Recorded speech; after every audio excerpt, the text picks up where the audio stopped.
got about 2 ounces in here.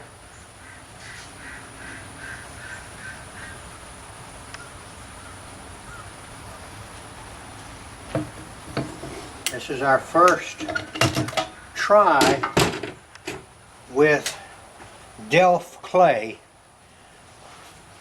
as opposed to Petrobond. The Petrobond, the main problem that I found working with this Delft clay is I was modeling an arrowhead, a real arrowhead, and pressing this down into the Delft clay to get the impression. Delft clay is packed a lot tighter, and I was afraid I would break the arrowhead.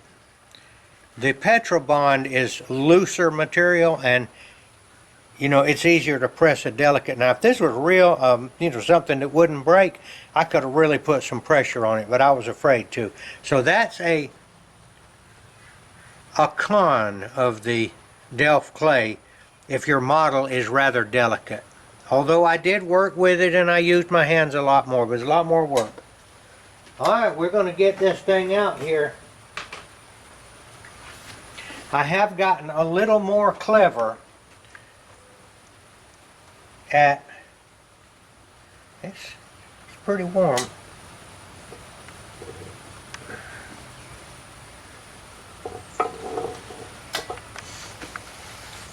I believe that we have a success here.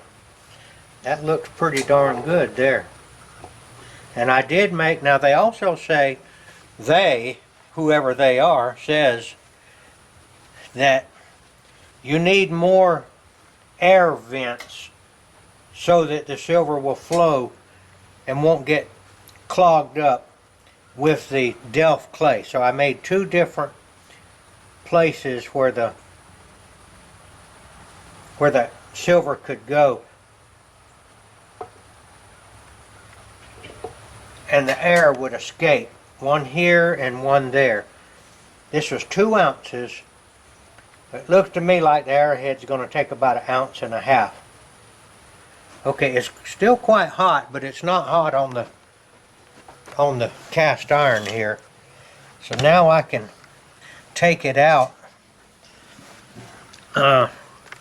It looks pretty good. Here's the original right here.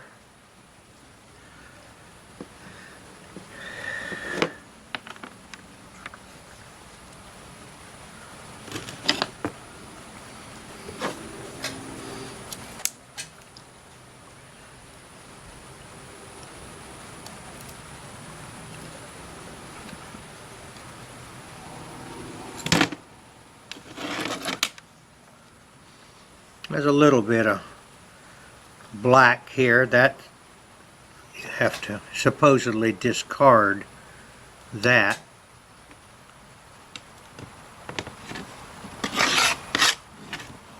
And I saw another guy that seemed to know what he was talking about. He said a little bit of this charred material will not really hurt anything. So this is where you can mess up right here. Okay, I'll just grab that and turn it over. Well, if you do grab that, you're going to find out something, and it is going to hurt. This is, in fact, my finger just barely touched that when I was doing that, and I could really feel the heat. All right, we're going to put this in the water bath. I don't know if it's still hot enough to sizzle or not, but we'll see. But that's basically how it looks. 2 ounces, and it looked like it might have taken about 1 ounce for the arrowhead. The detail is pretty good. It definitely resembles the original